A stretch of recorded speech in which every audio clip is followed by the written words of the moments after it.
Alright, what is up YouTube fam? So in today's video, we're going to be covering the key camera settings that you need to dial in to start taking professional looking photos with any camera. So this video was actually taken from my new 5-day photography challenge that has been designed to take a complete beginner who has never held a camera to someone who can take photos like this in just 5 days. So without further ado, let's jump into it.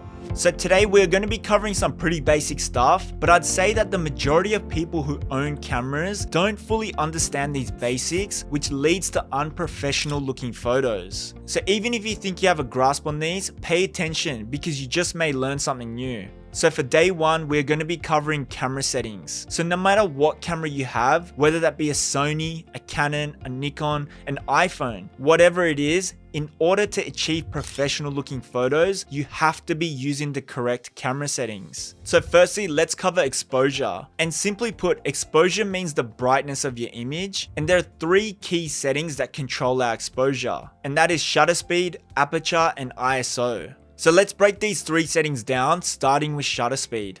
So shutter speed is the number that is displayed in the bottom left hand corner of your camera, and simply put, this controls the time it takes for your camera's shutter to open and close to capture an image. So that means the higher your shutter speed, the quicker your camera will capture an image, and the slower the shutter speed, the longer it'll take your camera to capture an image. And depending on how fast you set your shutter speed, this will determine how much motion blur will be in your photo. So that means the lower the number, the more motion blur you'll see in your images, and also the brighter your image will become. The higher the number, the less motion blur you'll see, and the darker your image will become. So for example, if you were shooting things like sports, portraits, or animals, then you'll want to use a higher shutter speed to ensure you are freezing your subjects. But when doing something more creative like long exposures or panning photography, then you'll want to use a slower shutter speed to capture more motion blur in your images. And as a rule of thumb for most cases, your shutter speed should be set to a minimum of double your lens's focal length. So for example, if you're shooting with a 50mm lens, then your shutter speed should be set to a minimum of 1/100th of a second. If you're shooting with a 200mm lens, then your shutter speed should be set to a minimum of 1/400th of a second. And the reason we do this is to ensure we don't have any camera shake in our images. So you may be asking, what is camera shake? And well, camera shake can occur when you go to take a photo,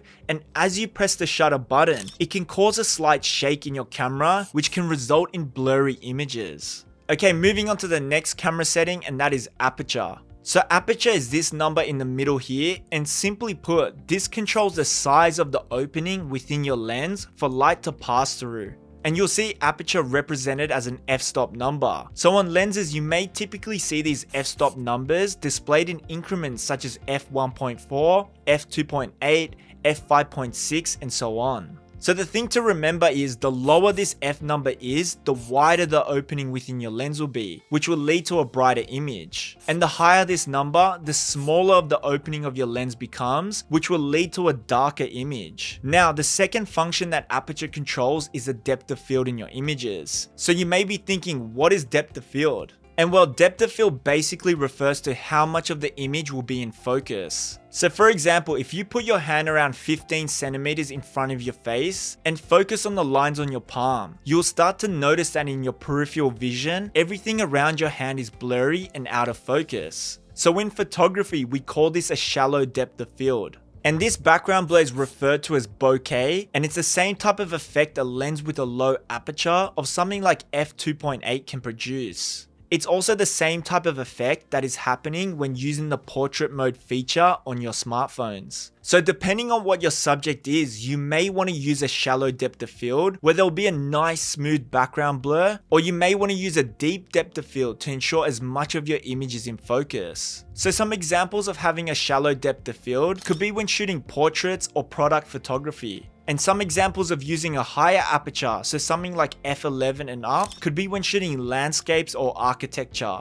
Okay, now lastly we have ISO, and this setting can be found on the right hand side of your camera here, and this controls the sensitivity of your camera's sensor. So simply put, the higher the ISO you use, the brighter your image will become. But since your camera is adding light to your image artificially, this will cause digital grain to appear in your images. So whenever you are manually setting your ISO, try to always keep it as low as possible to ensure you're capturing the cleanest image possible. But with that being said, there will be times where you will be shooting in a dark area, so you may need to crank this number up, and I believe it's better to get the shot with a little grain than not to take the photo at all. So these three settings all work together to determine your exposure, and I've left a copy of this cheat sheet in the description below to help you while you are out shooting to remember what each of these settings control. But whenever I manually expose my images, I always set my shutter speed and aperture first, depending on my subject, and I always set my ISO last. So for example, if my main goal of my image is to freeze the motion, I will first set my shutter speed to whatever I need to freeze my subject. So for this photo, that was 1/1000th of a second. Next, I will adjust my aperture to balance out the light and to ensure I control what will be in focus. So for this image, that was f4.0. And if I needed more light, I would then set my ISO last. But since I was shooting outdoors during the day, I was able to keep my ISO at the lowest number, which was ISO 100 for this photo.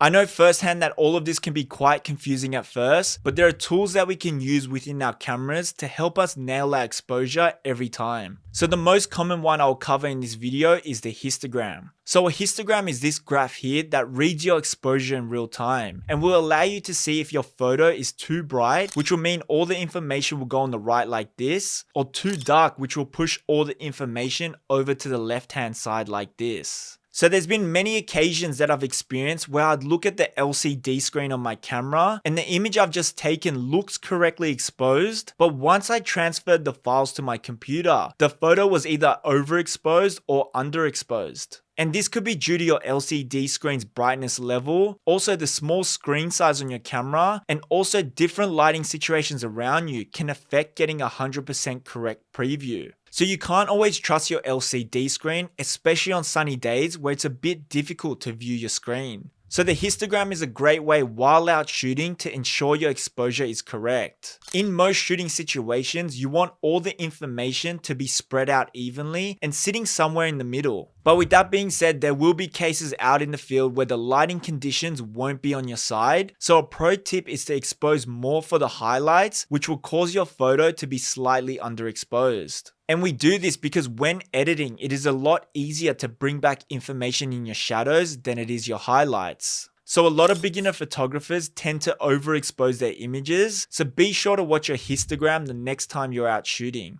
Okay, so the next setting we're going to be covering is white balance. And personally, I use the auto white balance feature for majority of my images, but different cameras will provide better or worse results when using this auto option. So I highly suggest understanding your camera's white balance settings to ensure no issues occur while out in the field. But with that being said, if you're shooting in RAW, which I suggest all photographers to do, you can adjust your white balance in the editing room. So a rule of thumb when shooting outside in direct daylight, you want to manually set your white balance to anywhere between 5200 to 6000 Kelvin depending on the time of day. And when you are shooting indoors and only using artificial lighting, you usually want to be between 3 and 4000 Kelvin depending on the lights used in the room. And if you don't know what Kelvin is, it's basically a scale for measuring the different temperatures found in different sources of light. So with Kelvin, each temperature is given a number, so when manually setting your white balance by Kelvin, all you have to do is determine the light you are shooting in and dial in the correct temperature from the Kelvin numbers on the screen.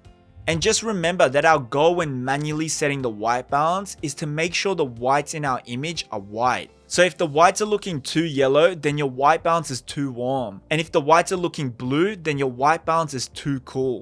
But like I said before, depending on the camera you are using, you may be able to get away with using the auto white balance feature majority of the time. Plus, if you're shooting in RAW, this can easily be fixed in the editing room. But again, I highly recommend at least having a basic idea on manually setting your white balance to ensure no surprises while you're out shooting. Again, I've left a link to this Kelvin chart for you to download and keep as a reference while you're out in the field. Okay, now let's move on to the last camera setting we need to understand to capturing professional looking images, and that is focus. Nailing your focus is so important because at the end of the day, it doesn't matter how well composed your image is or how good the lighting is. If your photo is out of focus, then it's simply not usable. And as you start to learn, you will quickly realize that focus is the only thing we cannot fix in the editing room. So firstly, we need to understand that focus is broken down into two categories. So focus modes and focus areas. So let's break these two down, starting with focus modes. So most cameras will have at least 3 different focusing modes within them. Number 1 is AFS, also known as single shot. And this is the focus mode we use when shooting subjects that aren't moving. So things like products, landscapes, and architecture. Number 2 is AFC/servo, also known as continuous autofocus. And this is the focus mode we use when shooting moving subjects. So things like cars, animals, and people.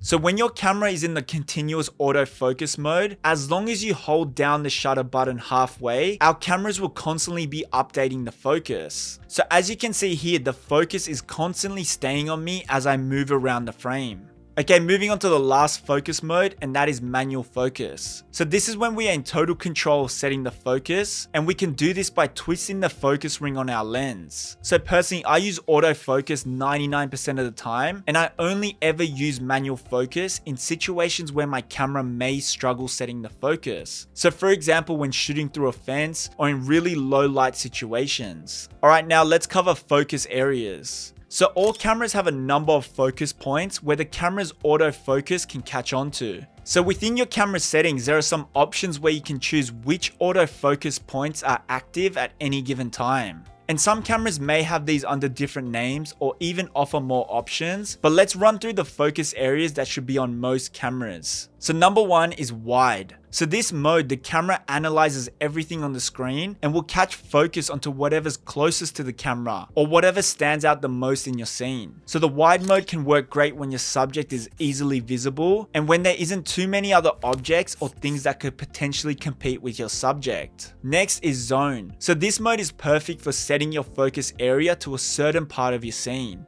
So for example, if your subject is on one side of your frame, in zone focus, we can move the focus area to perfectly sit on our subject. So I personally prefer using zone focusing over the wide mode because it allows me a bit more control on where I want the camera to focus. Okay, next is center focus. And as the name suggests, the focus area is set to the center of your frame. So this mode can work great when you're trying to capture images with perfect symmetry or when your subject is placed directly in the middle of your frame. Personally, I don't use this mode much because I'd rather use the next focus mode, which is flexible spot. So this mode is used when you are setting the focus to a very specific area and when you want to achieve tack sharp focus. Another reason I prefer using flexible spot is the different options of sizes that are offered. Having these options provides you the flexibility when shooting in different situations. So for example, when shooting with models, I can use the smallest focus option and place that tiny spot on the model's eyes to ensure a tack sharp image. So I know that was quite a bit to take in, but the more you go out and shoot, the more comfortable you'll be in choosing the correct focus mode and area. Alright, so there we have it. Those are the key camera settings we need to dial in to start capturing professional looking photos